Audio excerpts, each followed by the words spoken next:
Une fois le double 8 réalisé, il faudra faire un dernier nœud nommé nœud de vie. Ce nœud de vie protège votre vie.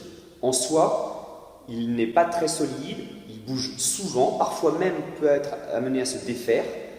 Il n'y a pas de danger en soi si ce nœud se défait, si ce n'est que si vous avez été capable de réaliser ce dernier nœud, cela veut dire qu'il vous reste ici une grande longueur de corde, une longueur suffisante pour que ce nœud, le double 8, ne s'ouvre jamais.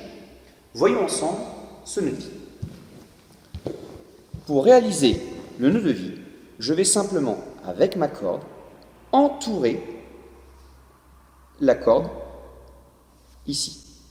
Une fois que vous l'avez entouré, vous allez l'entourer plusieurs fois, mais en revenant vers vous cette fois-ci. Je vais remonter pour revenir vers moi. Le minimum étant 2 tours.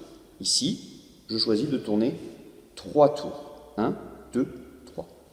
Avec le petit bout de corde qui me reste, je passe dans le trou et je tire simplement. Je me retrouve ici avec un nœud de vie. Astuce pour vérifier ce nœud de vie, les 2 cordes sortent par le même trou, dans le même sens. Pour le serrer, c'est assez difficile de tirer cette corde-là, il vaut mieux mettre la main entre les 2 nœuds et pousser. C'est plus facile et vous aurez un nœud de vie plus stable.